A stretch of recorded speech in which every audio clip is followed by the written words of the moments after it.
Hello, good morning. Ang sarap nung aking almusal. Ito ay lugaw na may tuwalya ng baboy. Ay, isaw to, isaw. Isaw ata to. Ang sarap. Luto to ng aking beloved brother. Napakasarap talaga magluto ng kapatid ko. Lagi niya ako pinapadalhan kapag nagluluto siya. Kasi ito pala yung tuwalya. Ganun niya kami ka-love.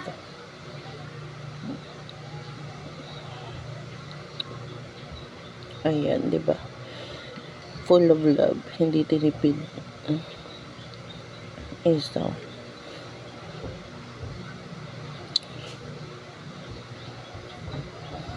Napakasarap. Walang halong bigas. Malapot na na lugaw.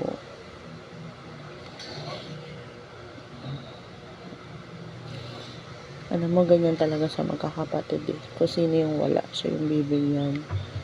Kung sino yung nakakaangat, siya yung nagbibigay.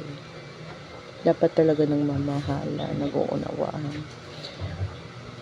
Noong nakaraang taon kasi, nung hindi pa ganun ka-mature, yung mga isip namin, actually ako mismo, madalas kami mag-away-away.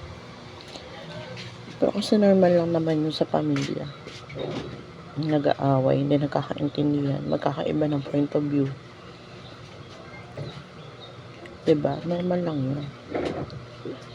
Pero nung nag-matured na kami, tatawanan na lang namin yung mga panahon na nag-aaway-away kami.